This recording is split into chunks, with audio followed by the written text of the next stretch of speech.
Um, so let me put that up. Oh, I've got a beautiful grid tree. Okay, guys. Well, thank you very much for joining the Encode Hack Club. This is our fourth hackathon to date, which makes us sound a little bit old by this point. I remember the first one a few years ago in 2018, where it was very different. We were doing them in person. We did a roadshow going around the UK. This time we are completely online. And I think better for it. Anyway, so I want to start the pizza and beer game, guys. We have a lovely Discord, which if you're not aware of, you should be. Leah's going to put the link to the Discord into the chat. But head over to the Discord, go into Club Room, which is in the hack. Say hello, tell us about your team idea, why you got into blockchain. We will choose 5 people at random and send you $10, enough to pay for a cheap pizza and beer. This is because if we were doing this in person, we would buy all of you pizza and beer and have a very good time together. So this is an extremely cheap way of alternative. But head over to Discord and get acquainted. Anyway, so let's start with what is the Encode hack. You should know this already, but we can just go over it. It's a 10-week hackathon for students and hackers worldwide to build a blockchain project on the technology of partners. We have 75 universities worth of students joining. You get to learn, we're going to teach you about blockchain, teach you about all the fundamentals, you get to answer challenges, and you get to be rewarded by the most generous prizes you'll find in blockchain, by also our fantastic community shouting about you, and for the very best ones, investment. What is Encode? Well, Encode is a university and hacker blockchain community. We've been building it through our events for a while. We've done, as I say, 4 hackathons. We work now with 75 universities worth of clubs and societies. We run our pre-accelerators to help the best hackers become founders. We have the lovely Discord. We've been sponsored and we've worked with and have partnered and have platformed with everyone, I think, at this point. And we have fantastic events with the leading entrepreneurs, investors, and influencers, which all of you are going to experience this through the next 10 weeks or so. This is our universe. We've designed, I think, a very good structure to make sure we get the best out of every hacker and build a nice community. We run our 4 events at the bottom, but we also take a very data-driven approach to all of you, and to make sure if we find an outstandingly talented hacker, we will back you and support you and hopefully turn you into a company or find you a job or allow you to have a great career in blockchain if you so want it. All of this, guys, is going to be recorded, by the way. I will put it on on the Discord and on Medium and on YouTube afterwards, including this slide deck and all the slide decks from today's event. You know this, you're probably part of one of these universities, but we have an outstanding university community of clubs, blockchain clubs, entrepreneurship clubs, computing clubs that we've worked with over the last few years and that do a lot of fantastic work on the ground. Our track record, you don't need to know this, but this is going to be our biggest hackathon to date. It's going to be, I think, well over 1,000. Well, I know for facts, I've seen the registrations, well over 1,000 participants, a load of teams. The universities is significantly up from the last hackathon. I know we have a lot of PhDs and researchers take part in the programs, and I'm sure they're going to do very well in the hackathon. I've spoken about Discord. Discord's very important. This is our communication channel for everything that happens at Encode and in the hackathon. So go there, engage. You can ask questions. We'll always respond. Someone is on there from our team 24/7, and all of the partners and mentors and helpers will be there as well. So use Discord. It's the best place to engage with the hackathon. So broadly, I want to start with what happens. Well, 10 weeks is a long time for a hackathon. Hackathons used to be only a weekend long. Well, what happens to our hackathon? Broadly, there are 2 sides to it. There's the learning side and the hacking side. So this is the blurred out version. So we are today in week 1. This is week 1 effectively. But over the next 5 weeks, there's going to be an intense amount of more intensely in the second half amount of workshops and events for you to get your teeth into, to learn about blockchain, about the fantastic challenges and partners we have involved. The second half, now you can start hacking before this, but in general we envisage that in the second half of the hackathon, you'll probably start actually doing some coding and building as you aim towards the submission process in week 10. But broadly, this is how we see it. Like, if you want to start hacking now, great, we don't mind. If you want to learn up until week 9 and hack just to start coding in week 10, that's also great as well. So the key dates. So today is the learning period, in inverted commas. From 14th December, I think you should think about starting to hack. You submit by the 17th of January. so well into 2021. And then at the end, after that, we have judging, we have a nice final for the best projects, and we have a lovely prize giving event where we'll give hopefully a ton of prizes to all of you, and have done in the past. I think we've given out over $200,000 worth of prizes, which is, I think, particularly good across 3 hackathons. So in general, what's going to happen with the events in the hackathon? So we're going to have a lot of workshops, a lot of technical workshops, varying everything from what is blockchain, how do you get started, what are the fundamentals, because we know there's a lot of beginners here, to proper technical hardcore workshops where you'll go in depth about our fantastic kind of partner platforms we have involved and blockchain technology and how to use it and how to code. You're really going to come out with a lot of skills out of this hackathon. We offer one-on-ones, and this is very important. You won't find this in other hackathons. Our team offer one-on-ones with as many of you as possible if you want them. And typically, for the best guys, we're almost certainly going to be speaking to you 3-4 times on dedicated calls where we're going to help you. We're going to help you with the coding. We're going to help you with the idea. We're going to help you answer any questions you have. We're going to help you with anything you want to make sure your hackathon project is as good as possible and that you get the most out of it. I remember last year we had someone who I had a call with halfway through, and he said, Anthony, I'm thinking about giving up, but I want to give it one more week. Where do you suggest I go? I said, just go and read this resource. We're going to talk about it next week. Came back, he went, I get it now. I love blockchain. I want to learn more. Can you put me into a team? We'll talk about teammates in a moment. We put him into a team. He's still, I think, 20 weeks, 30 weeks later, he's still doing that project. He's still in that team. And this all came from, he was a week away from finishing, and actually just having a call with one of our team just really helped to make sure we keep him motivated and to have someone to talk to. Because in a hackathon that's online, you have your teams, but you lose the social element. So we try and replace that with as many of these calls and the events as possible. Of course, you can go through the whole hackathon without talking to anyone and just submitting. That's absolutely fine as well. The social side is there. We're going to have job fairs throughout the hackathon. We know jobs are, particularly in this current climate, incredibly important. People are looking for internships, people are looking for positions. We've got 2 dedicated events to that as well, so look out for those. And we have fantastic AMAs with the leading thinkers and people in the space where you can engage with them directly and ask them questions. And this is very fun and exciting. I think we might have fixed the participant issue. So Leah, I'm going to ask you to just put the repaste the Zoom link into the chat and invite people in because I can't really see this from my current view. Now the Twitter game, we've had the pizza and beer game. You can tell we like to incentivize people. Go and follow us on Twitter. A lot of our main updates, what we do are there. Send us a little public message or DM, public message, and I will choose 5 at random and send you an additional $5, enough for a beer and a cookie. So go and do that as well if you're very bored, because I've been warbling on for a while now. So I want to talk about the sponsors in the hackathon because, and the platforms we have, these are incredibly important because they are they're all stellar. We only work with the best guys, but B, they provide all the challenges and the majority of the technical support in the hackathon. So for us, we literally couldn't do this without them. And they provide all of what's interesting and amazing about our hackathons. So I want to talk about them individually. On the gold level, we have Avalanche. Avalanche came out of Cornell University. The founder was a professor there. Outstanding layer 1 platform that's just launched in the last weeks and months. They're going to put on 3 great challenges for you, varying in difficulty, and look out for them. The next is Polkadot, another one of our gold partners. Polkadot are another one of the biggest projects in the space. We're lucky to have them involved, as well as Avalanche. They're another layer 1. We'll talk about what some of you will know what layer 1 means. We'll talk about it in our intro workshops if you don't know what it means. But Polkadot are also offering 3 insane challenges and are going to be very energetic in helping you learn the most about Polkadot. They're not presenting tonight. We've split this event in 2. We're going to have 3 partners speaking tonight, 3 next week. But Binance, who you'll know is pretty much the biggest exchange in crypto, also joining us to be a gold sponsor. They will also be offering a challenge in the hackathon, and we'll say more about them next week.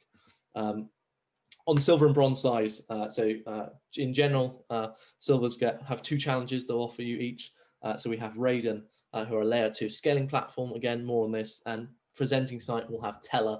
Teller and Oracle. Oracles are incredibly important. They provide information into blockchain and smart contract from the real world. and they're going to be presenting tonight. And on the bronze side, we have Beam, privacy, blockchain, private cryptocurrency. You'll hear more about them next week, but they're on the bronze side. So I want to talk to you about the challenges in the hackathon. So there's lots of challenges.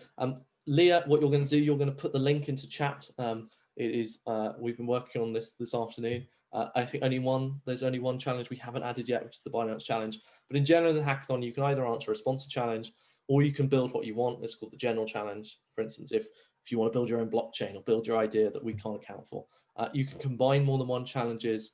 There's prizes for each of them, and we encourage you to be as creative as possible in the hackathon. We have overall prizes of £5,000 prize pool. We will bring the best 10 into a final, and then we'll give out these prizes to the best people. So these are some extra incentive for you, and this is particularly if you're doing the Build Anything challenge. These are the prizes you'll be going for. But if you're doing a sponsor challenge, you're also eligible for the overall prizes. So you have twice the chance to win. So resources here, this is all the links. You're going to get these slides, but we'll try and put links in chat as well. There's the hacker pack that you will have been sent. The hacker pack has everything about the hackathon that you might need, and is good places to look at. You've got the devs from the sponsors on the Discord for technical questions. You've got the Discord itself. You've got events that we put on. You've got the Medium. You've got the YouTube. I won't talk too much about that for now. And submissions, you submit something by the 17th of January. You submit a form, has a demo, code base, and an optional presentation. We'll publish some more details on that. It's not in here.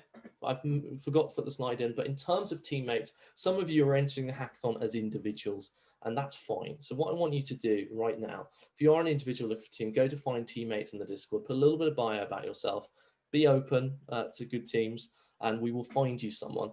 I will personally go through all of those, and anyone that asks me, and put you into a team and help you find a team and make sure it's a good team, that team that fits, that works personality-wise or age-wise or whatever. So please go on to find teammates if you are looking for a teammate. Put your information there. It doesn't matter if you don't. I encourage you to, but if you don't, I will personally be speaking to all of you who need a team, and we'll try and pay you up into teams, depending on what you're looking for. Last few words, post-hack. We have our accelerators. These exist to take hackers and help them go to the next stage. We will have a few more of those launching in 2021 when this hackathon finishes. We have the new Encode Invest Club that will invest in the best of you. This is a dedicated vehicle to invest in the best hackers and university kind of guys and girls. So look out for that. And if you're looking to build a startup, which many people do so. We've had outstanding kind of success in startups coming out of the hackathon. The last two hackathons, these two projects raised money, one 1.7, the other 800K, and have been featured publicly. And we encourage people to go and do that. Quick FAQs. Can you add teammates anytime? Yes. Email me, message me, Discord me, whatever. I can put it in my big spreadsheet of all the hackers. Can you do more than one challenge? Yes, you can. People have done many challenges. I don't encourage you to do like 5, but if you want to do like 2 or 3, perfectly fine. Max team size 6 officially. If you ask nicely, if there's a specific reason, we will extend this. I actually don't expect teams to be functional at that level, which is why we don't encourage it. But if you've got a great team, that's fine. I'm not from university, can I participate? Yes, we do allow everyone to participate. We will never turn a good hacker away and actively encourage it to people. So I've spoken for a very long time, far longer than I wanted to. But what I want to actually get to now is we have 3 presentations tonight. We have Gabrielle from Avalanche, we have Urban from Polkadot, and we have JG from Teller, who are going to be speaking to us tonight. What I want to say before that is next week there are 4 events. We go hard. There's the Intro to Blockchain event on the Monday, the Avalanche workshop on the Tuesday, the second welcome event where we introduce Binance, Raiden, and Beam on the Wednesday, and Polkadot have a workshop on the Thursday. You're going to get this information on email. Don't worry about remembering all of this, but we hope you attend those events that look interesting to you. Awesome. So now I want to hand over to Gabrielle to tell us a little bit more about Avalanche. Gabrielle, do you want to try and share your screen? And then we'll go from there. Guys, if you have questions, put them in chat. I'm going to get to them now. I couldn't actually see the questions when I was presenting, so I'm going to message them privately now. Yeah, and Gabrielle, I hand over to you, really. You see my screen? I do indeed. Okay, excellent. I'm going to go ahead and get started then. Go for it, sir. Okay, thank you so much for having me. My name is Gabriel Cardona. I am developer evangelist from Ava Labs. I want to, of course, welcome everyone to the Encode Hack Club's Hackathon Welcome event. We're really looking forward to these next 10 weeks, with the first 5 weeks being filled with technical deep dives on the Avalanche platform hosted by different teammates from Ava Labs. And then the second 5 weeks being an in-depth hackathon with chances to do one-on-one code sessions with the same people who led the technical deep dives from the first 5 weeks. Today, we're going to very briefly discuss who we are at Ava Labs. Then we're going to give a high-level overview of the Avalanche tech stack and platform. And then finally, we're going to discuss the challenges which Ava Labs is issuing, as well as the associated rewards. So let's go ahead and get started. First off, who is Ava Labs? So Ava Labs is a world-class team of experts in the fields of computer science, economics, law, and finance. We are primarily based out of Ithaca, New York and New York City, though we really are a worldwide team. I myself am based in the San Francisco Bay Area, and as I mentioned, I have teammates all over the entire world. We teamed up with Encode because we believe that developers are really the most critical resource on the entire planet right now. We're at a point in the evolution of our species where we need to solve problems at scale and velocity. And thanks to the many, many breakthroughs in computer science over the last 100 years or so, we have intellectual raw material like no time in all of human history. What we need are creative and hardworking people to build the systems which solve the problems. So there's never been a better time in all of human history to build something amazing and change the world. And we're hoping over the next 10 weeks, we can inspire you to build a unique financial product or decentralized application that's a game changer. And of course, we're hoping we can inspire you to do that on the Avalanche platform. So what is Avalanche? Avalanche is a global financial network for the issuing and trading of all digital goods. And we enable millions of validators to process thousands of transactions per second with near instant finality. And we do that using a protocol which is completely green and quiescent. And we paired this high throughput fast finality protocol with an architecture which can meet the needs of unique financial products and decentralized applications. And we do that through this notion of subnets. So subnets allow anyone anywhere to spin up a custom virtual network with custom virtual machines and complex validator rule sets. So Avalanche really lays the foundation for this platform of platforms with thousands and thousands of these public and private networks all emerging into this global marketplace, which we call the Internet of Finance. And we really think of Avalanche as blockchain 3.0 technology. We think of blockchain 1.0 as Bitcoin. Bitcoin proved to the world there was a need for a decentralized and robust payment network. The problem with Bitcoin is that, frankly, it's slow and it's hardwired to only do payments, and it doesn't do tokens or smart contracts all that well. We think of Ethereum as blockchain 2.0, Ethereum being a decentralized application which allows you to launch other decentralized applications on top of it in the form of smart contracts.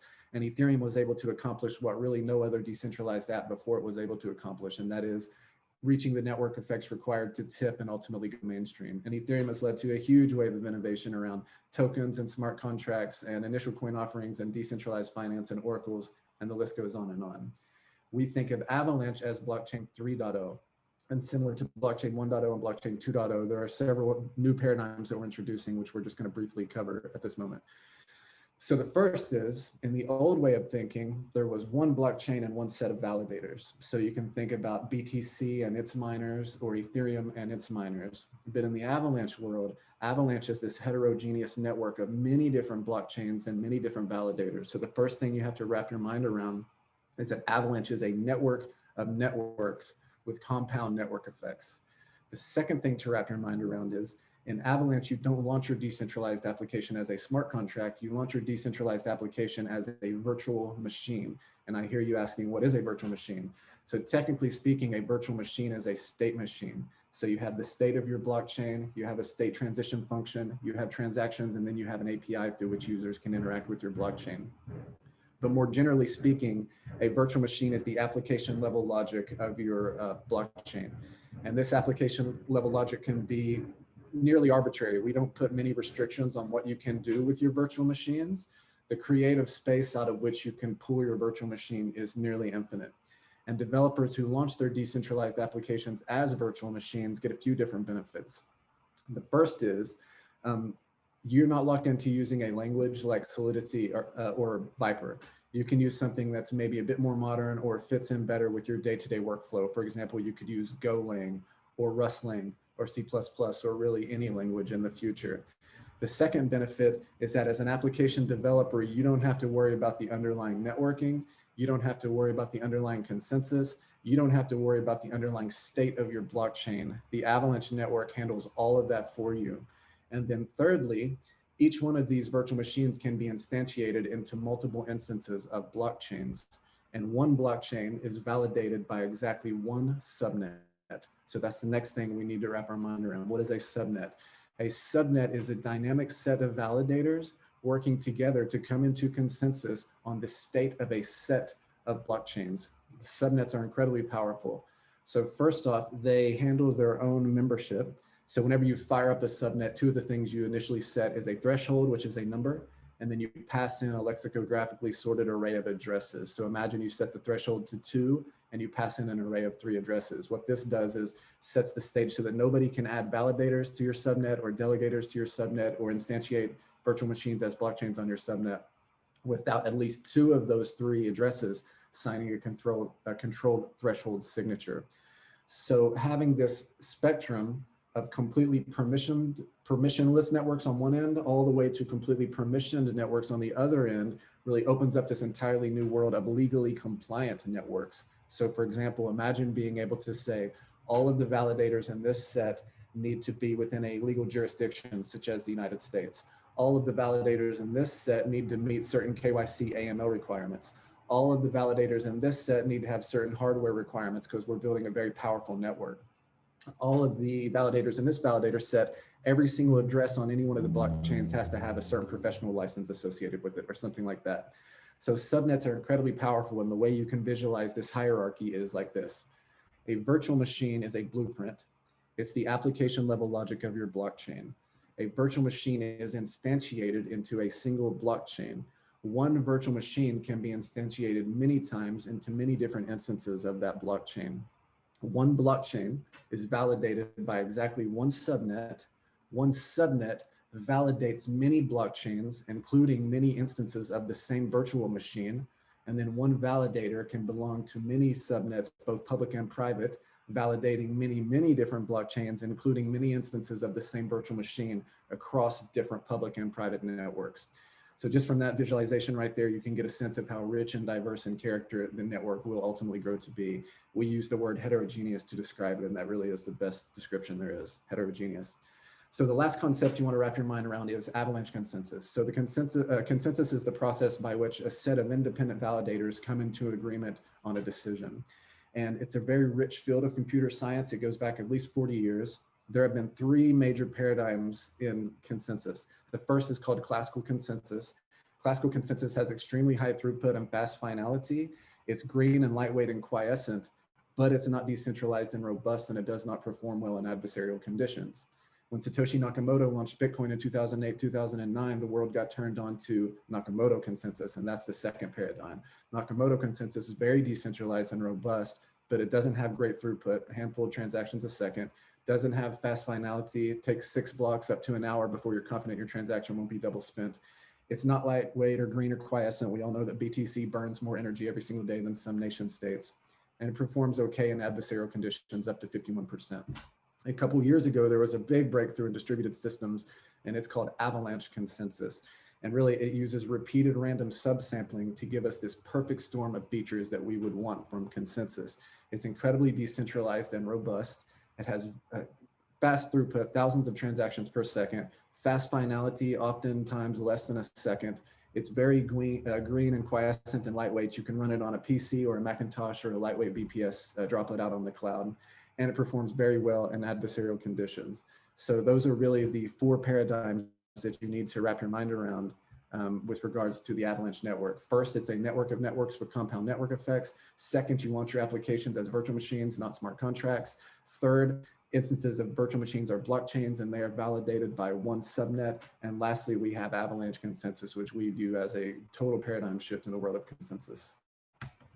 So briefly, I want to speak about our default subnet. So as I mentioned, we're a network of networks. On our mainnet and our testnet, which is called Fuji, and of course on our local host network, we have our default subnetwork.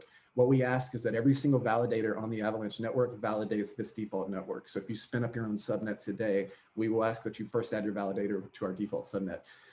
You can see in the middle, we have the X chain. The X chain is for exchanging assets. This is where AVAX, our native token, was issued. AVAX is a fixed cap asset. There will only ever be 720 million AVAX ever. It's very much like BTC in that regard. We're not going to be issuing any more AVAX. You yourself can issue your own fixed or variable capped assets. You can also issue non-fungible tokens on the X chain. On the left, you can see our P chain. That's our platform chain. You can think about this like a metadata or an administration chain. You can add validators, add delegators, create your own subnet, instantiate virtual machines as blockchains on these subnets using the P chain. And then on the right, you can see our C chain. This is our contract chain. And this is an instance of the Ethereum virtual machine with extremely high throughput and fast finality and very low fees. So anything you can do today on Ethereum, you can do on our C chain. And we have 100% backward compatibility with the development ecosystem of Ethereum. So you can use Remask, you can use Truffle, you can use MetaMask, et cetera, et cetera. So this is our default subnet. This is what's live today. That's a brief overview of the Avalanche technology stack. I've only got about 3 minutes left, so I'm very briefly going to breeze through our challenges as well as their associated prizes. So our first challenge we're calling the Follow a Tutorial Challenge. So basically the gist of this is that we just want people to be able to set up their development environment and walk through some of our tutorials. And for that, we have 5 different prizes at $100 each. If you look at the very bottom of this slide, you'll see a URL, which is a link to the tutorials on our documentation website.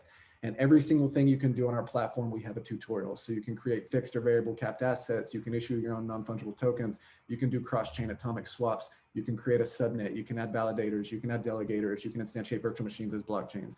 Everything you can do on our platform, there's a tutorial for it.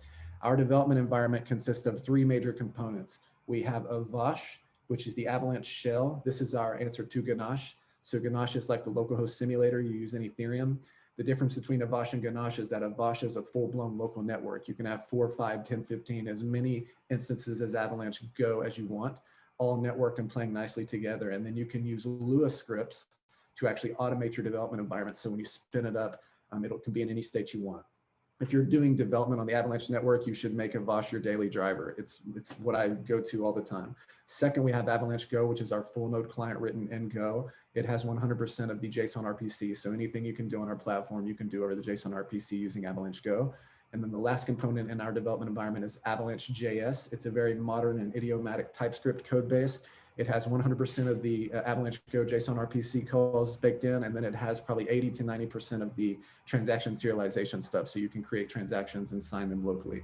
It works on the client, on the server, and the browser. It's a very good code base. So that's challenge 1, simply setting up your development environment and walking through one of our tutorials. Second challenge, we're calling Build on Avalanche Challenge. So we have $1,500, $1,000, and $500 for the top 3 submissions.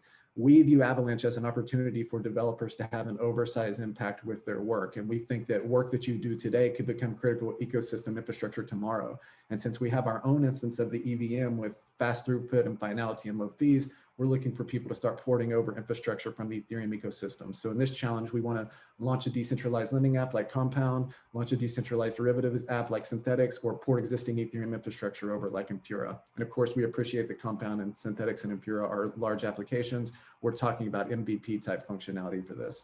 And our final challenge is to launch a custom virtual machine on Avalanche. And for this, we have $3,000 to $5,000 available in the prize pool based upon your submission.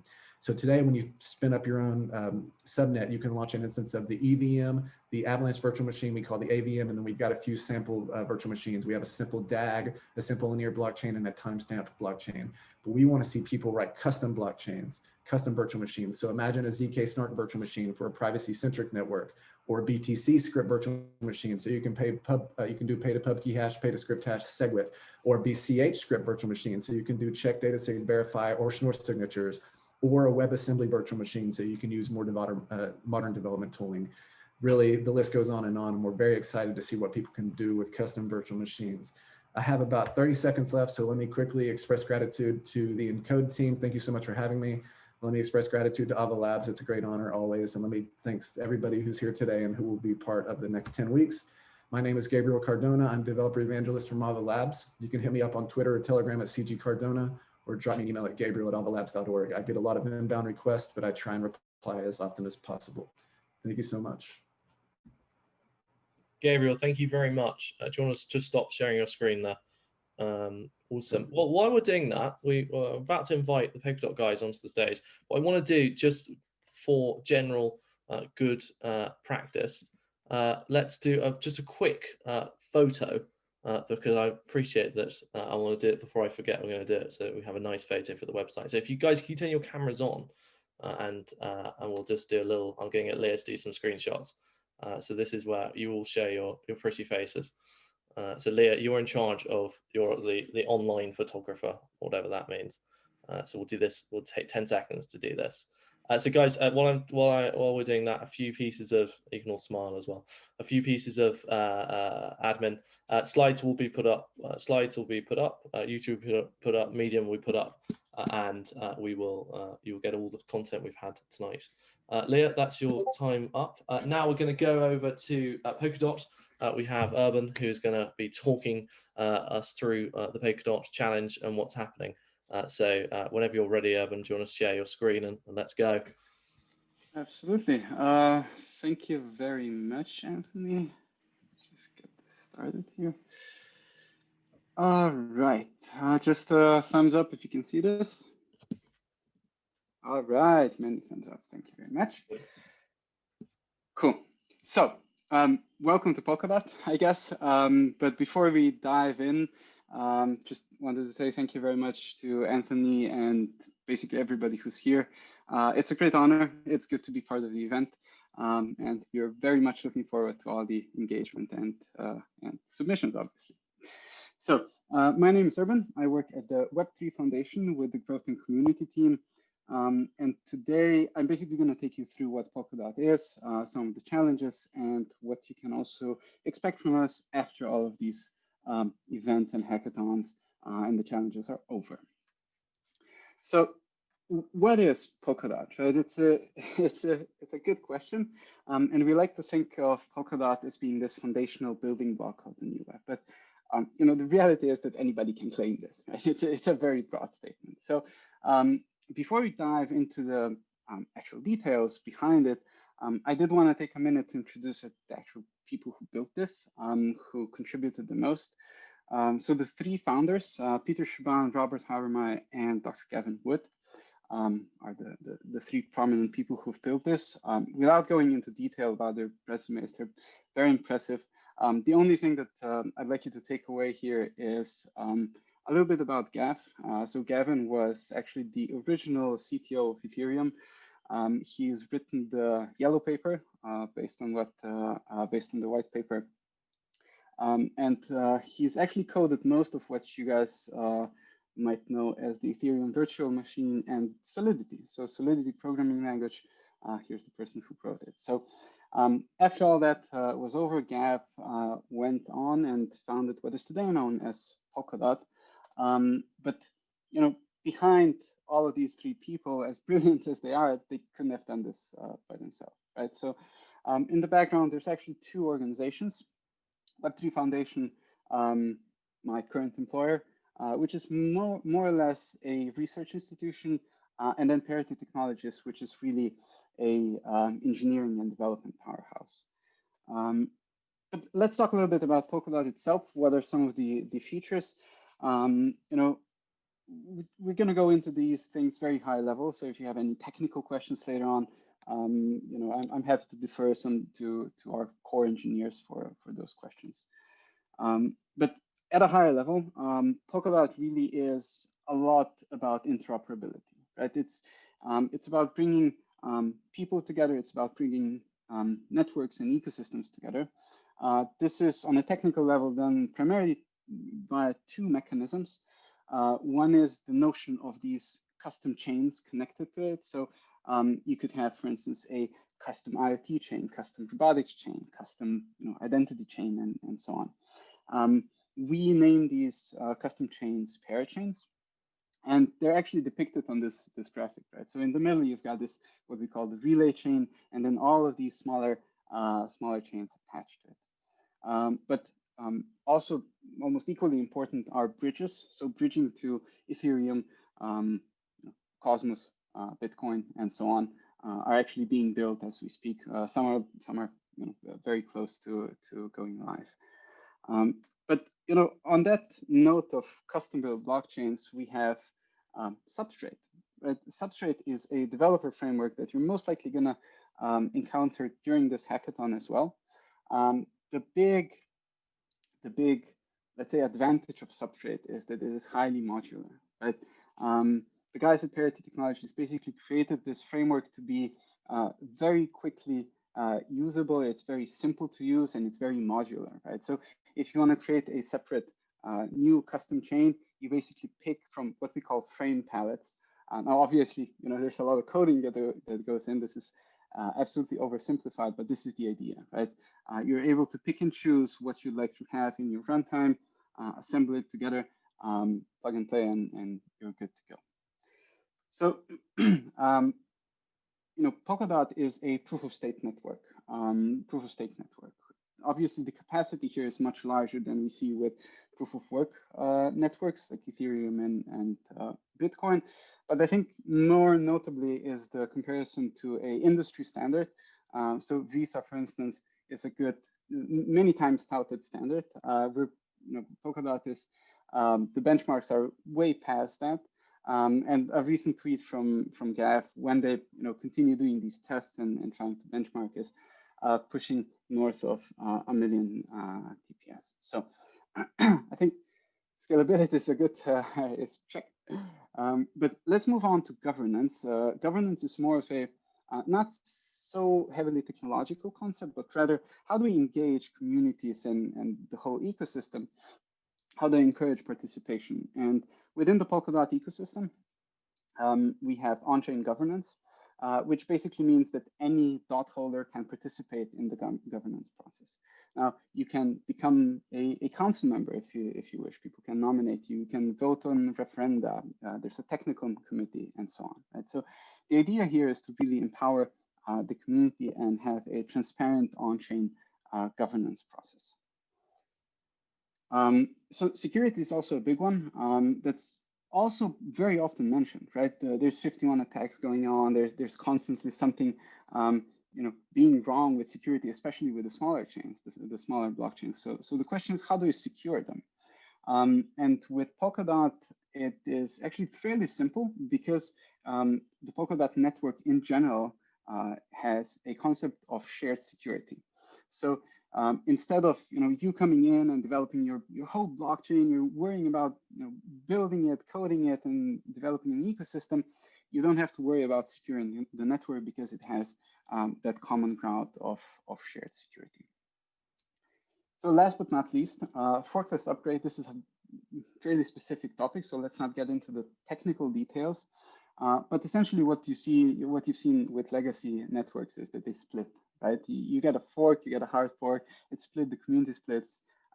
Whereas with Polkadot, you basically do a runtime upgrade and you move along. So all sounds nice, right? There's a lot of technology talk. There's obviously hours and hours that we could spend on this, but I did want to dedicate at least a portion of this introduction to the ecosystem and community aspect of things, because look, at the end of the day, when you decide where you're going to build, it's not just purely about technology. It's also about who you're getting in touch with, who are the people in the background, how big is the ecosystem, what are the next steps, where and am I able to get funding for this, and so on and so on. Right? So I did want to shed some light. If you're interested, just having a look into the projects that are working into the Polkadot ecosystem right now, you can go to Polka Projects, for instance. It's a community curated site. But for this discussion, I think it's much more important to talk about the more harder facts. So the Web3 Foundation gives out grants, and to this date, we actually gave out 177 of these grants. There's obviously 2 layers to this. But more importantly, they have a really wide range, right? So we give out grants for low-level tooling as well as for social networking, bridging, and so on. And But the second component to this is the Substrate Builders Program, which is run by Parity Technologies. There's currently around 50 teams in it. And as opposed to the Web3 grants, it really provides technical support. Right? And combined, these two really provide a very nice stepping stone and building block if you want to take your project to the next level. A fairly unique ecosystem aspect for Polkadot is also the notion of an on-chain treasury. Now, the on-chain treasury is basically a pot of dots or KSM, which is being collected, as we move along via different mechanisms. We don't have to get into it, but I think really importantly, the total treasury amount currently is at 9 million dots. We've given out 15 out of 22 funded, proposed 15 out of 22 proposals, which is, it's not a lot, we're just getting started. But if you look on the Kusama side, many more proposals have been funded, although the amounts are a bit smaller, but you get the idea, right? If you come into the ecosystem and have a project that needs to have some sort of funding, this is a really good segue into it. The community, in my mind, it's equally important. Right? The Polkadot community is actually extremely big, and there's thousands and thousands of people in it. But the core of it really makes the ambassador program. There's currently 400 plus ambassadors from just over 65 countries. But you might think these are just people who are just hanging out there and whatnot. But the reality is that many of the projects that you're going to see, that you might be interacting with, came into the ecosystem via the Polkadot ambassador program. It's a lot about advocacy, creating these one-on-one human connections, relationships, but also obviously about building, creating, and so on. So I warmly welcome anybody to apply and get in touch for it. Right. All sounds good. What about in code, right? What do we have? Prepared for you? So let's have a look at the challenges. The easy part, the onboarding part, we have devised 6 entry challenges. Each is worth $25. So if you finish them all, you get $150. And the first 40 valid submissions are eligible. If you want to get a glimpse of this, head over to Gitcoin to a campaign that's called Hello World, which is quite similar to what we have in mind for this. Unfortunately, it's ending tomorrow, but you still can have a look, maybe get started with some of them. Now, on the intermediate side, it's about building a dApp.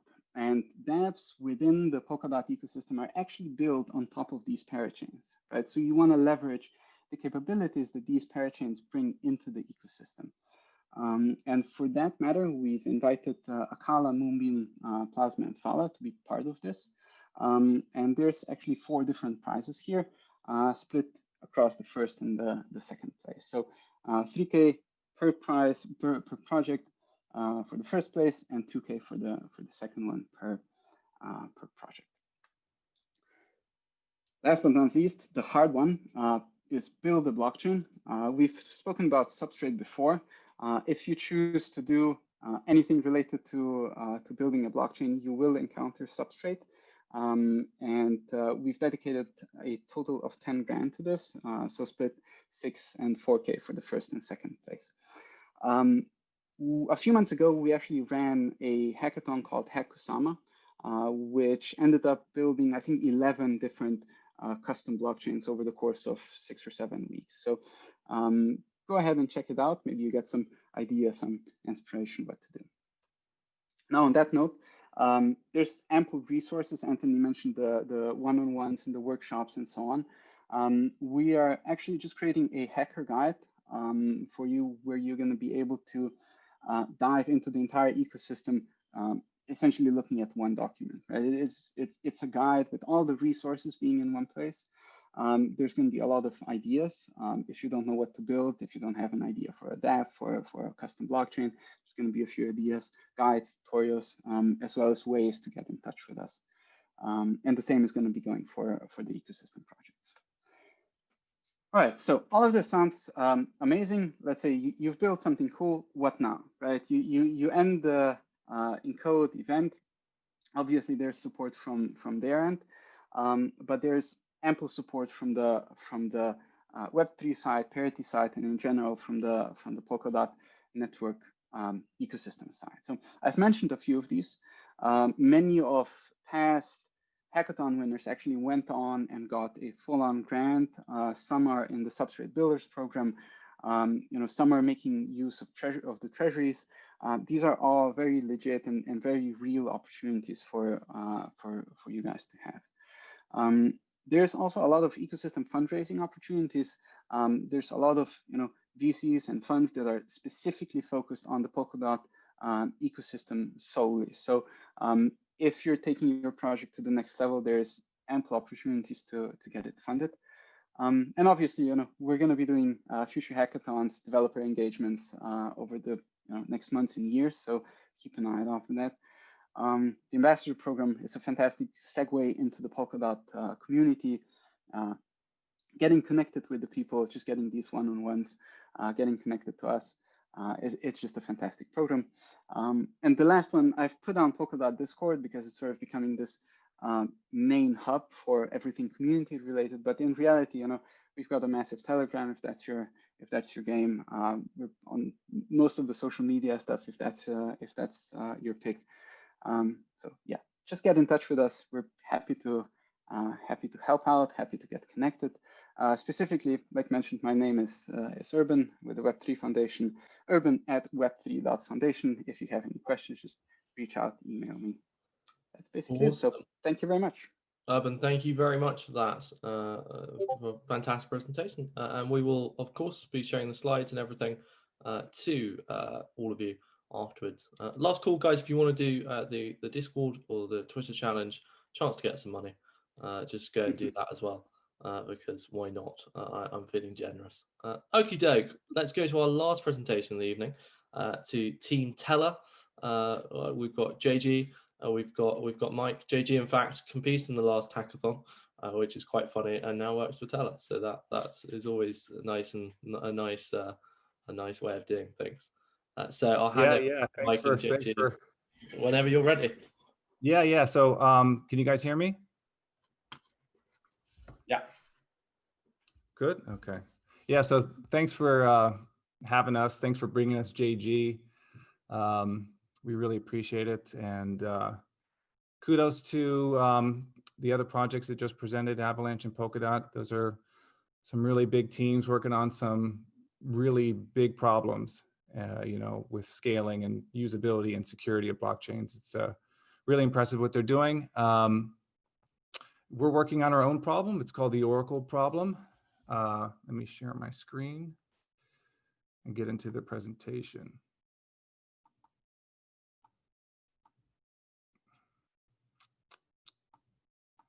Okay.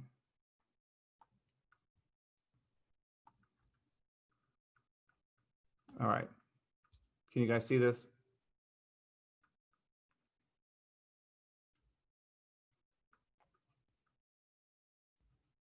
Thumbs up if you can see what I'm sharing. All good. Looking good, Mike. Yeah, thank you. All right. So we're working on the Oracle problem. I think I should probably digress a little bit to talk about that before specifically how Teller does it. So basically, for you guys new to the Oracle problem, or if you haven't heard of it before, the gist of it is that blockchains don't have access to data that lives on the internet or off-chain. They're sort of siloed and self-contained. And it's a real simple problem, but it's difficult to solve in the right way. An example of how this might play out in a smart contract, a real simple example might be, let's say you have Alice and Bob, and they have this betting application on Ethereum, and they want to bet on the price of Bitcoin over the next 24-hour period. So they put their funds into a smart contract on Ethereum, and then the smart contract does its thing. Well, after that 24-hour period, that smart contract is going to need to know what the price of Bitcoin is at the time of settlement. And let's say, so they're going to need an oracle. An oracle is a thing that sort of pushes that, that data into the smart contract. Let's say Bob's cousin is the oracle. Do you think Alice is going to sort of trust the results of that bet if she loses? No, she won't. And that's sort of illustrates the problem if you have a centralized entity as this data reporter or as this oracle. And so Teller aimed to solve this problem, and that's what we are. We're a decentralized oracle. But more than that, the way we set out to solve it is different than some of our competitors.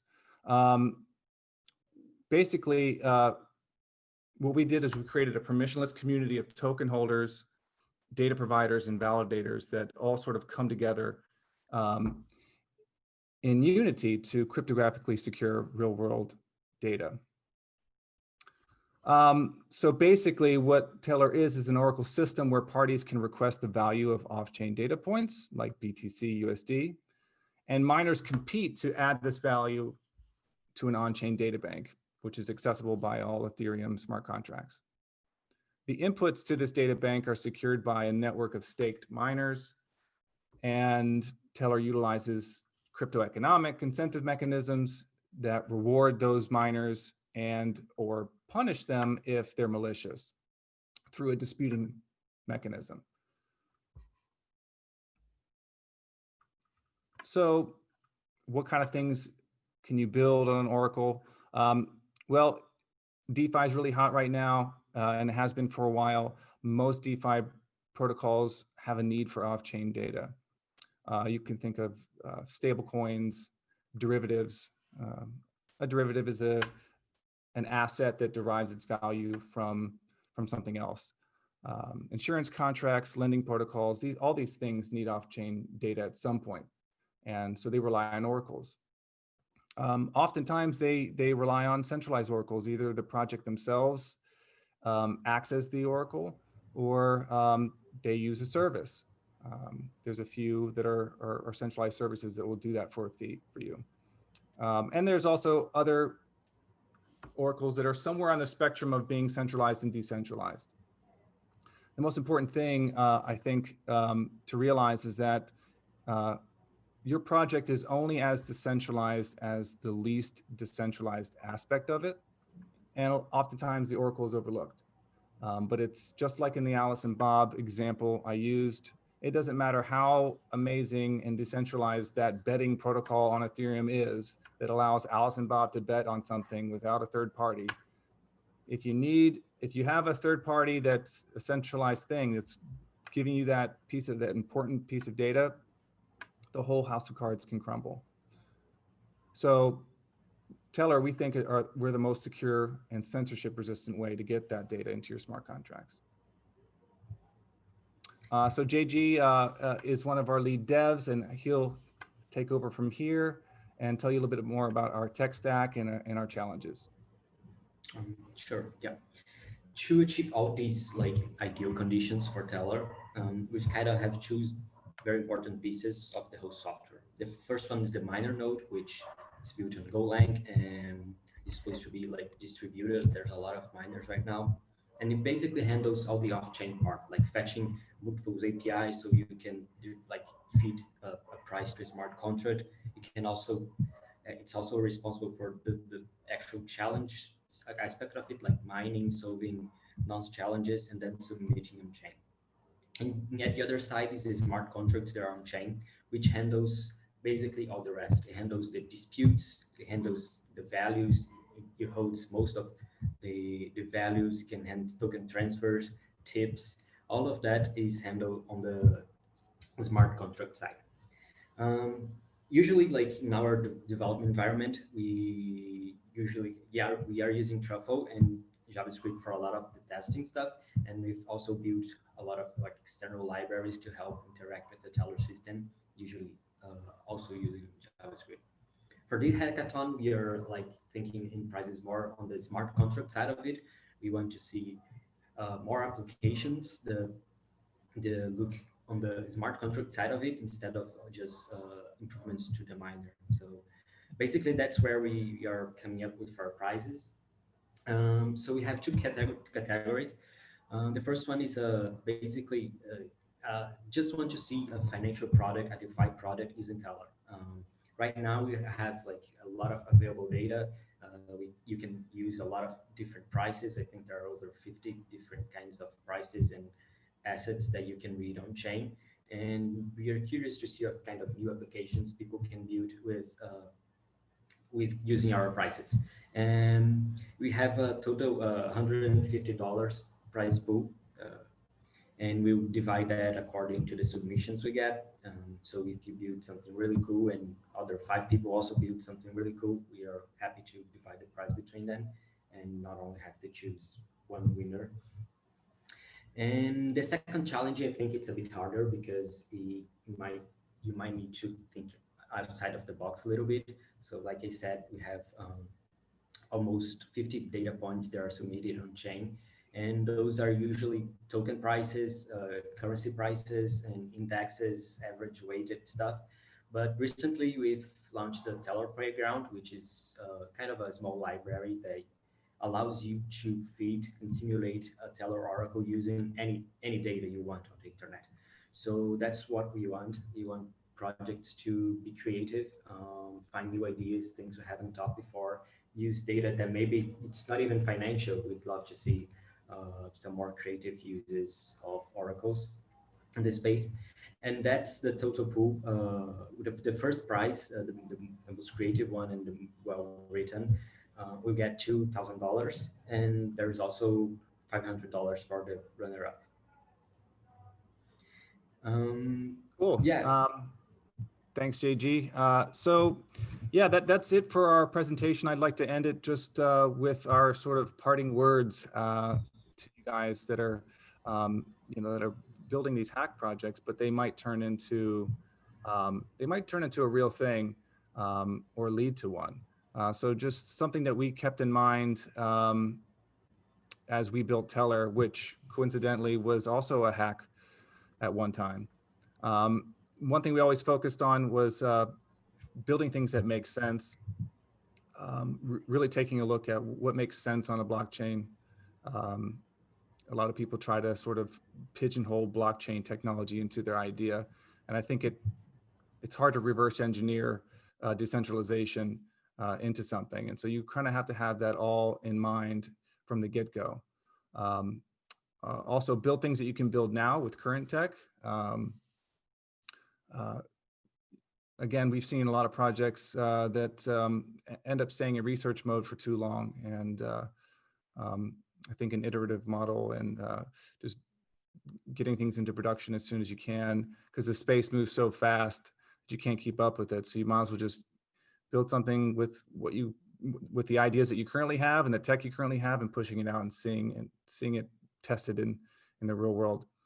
And also build the system you want to be a part of. A lot of crypto projects are more than just a protocol and some code on a repo. They're communities, they're token holders, there's a consensus layer to these things, there's governance to these things. And so make sure that what you're building is going to be something that you're going to be proud of and proud to be a part of. So yeah, we will, I'll shoot our information, JG and I's information out into the chat here. And of course, we'll be active on the Discord. We'll make sure you guys know where to find us. I don't have a slide with our contact information, but I'll make sure that we're available. And we welcome you guys to ask us any questions offline, as you explore ideas on Teller. So thank you, and that's it. Awesome. Thank you very much, Mike. Thank you very much, JG. One last word. I noticed someone in chat say they wanted to withdraw because they're very inexperienced. Please don't think you need to be experienced to do well in this hackathon. We will teach you everything you need to know, and we've got so many good workshops coming up over the next coming days and weeks. And if any of the challenges even seem too hard, we can always help you build your own project from scratch. So no one should ever feel like that. We're going to help you. no matter your ability level. And if you're non-technical as well, we can help you find a team. Awesome. Guys, thank you very much. We've been running for around an hour, which feels a perfect chance to finish. Please stay engaged on the Discord. I'm going to send the YouTube, the Medium, all the slides from today. We've got 4 great events next week. I'm going to try and reach out to as many of you as possible on a one-to-one basis throughout this week and just get conversations started. But ping me if there's anything. Anthony Beaumont on Discord, anthony@encode.club on email. And yeah, guys, thank you very much for coming and looking forward to seeing what you build in the hackathon. And thank you to our great sponsors, to Polkadot, to Avalanche, to Teller for their brilliant presentation. Thank you all and see you soon.